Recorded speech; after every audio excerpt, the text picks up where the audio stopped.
Tumingin ito sa kanya at sa mga sandaling iyon nakita ni Linda ang isang bihirang paglambot sa mga mata ng kanyang senyora.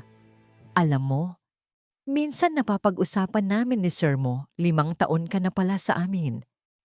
Parang kailan lang, ngumiti lamang si Linda. Isang maamo at magalang na ngiti na kabisado na ng kanyang mga kalamnan. Opo ma'am, mabilis po talaga ang panahon. Ibinaba ni Mrs. Dizon ang tasa sa platito at bumuntong hininga. Kung lahat ng kasambahay katulad mo, hindi kami matatakot magtiwala. Sa panahon ngayon, ang hirap humanap ng taong hindi nanlalamang. Yung iba diyan, mabait lang sa una.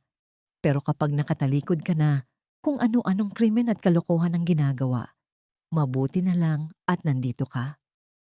Ang mga salitang yon ay tila musika sa pandinig ni Linda. Ngunit kung tatanungin ng kanyang budhi, ito rin ay isang mabigat na kadena. Ang papuring iyon ang nagtatali sa kanya sa isang pamantayan ng pagiging perpekto. Ang totoo, nais niyang ipagtapat sa buong mundo na hindi siya isang banal na nilalang.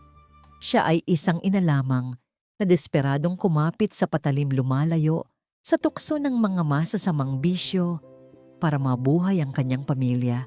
Hindi siya pwedeng magkamali, hindi siya pwedeng masangkot sa anumang gulo. Ang kanyang malinis na pangalan at reputasyon ang tanging yaman na mayroon siya. Isang yamang hindi mananakaw ng sinuman.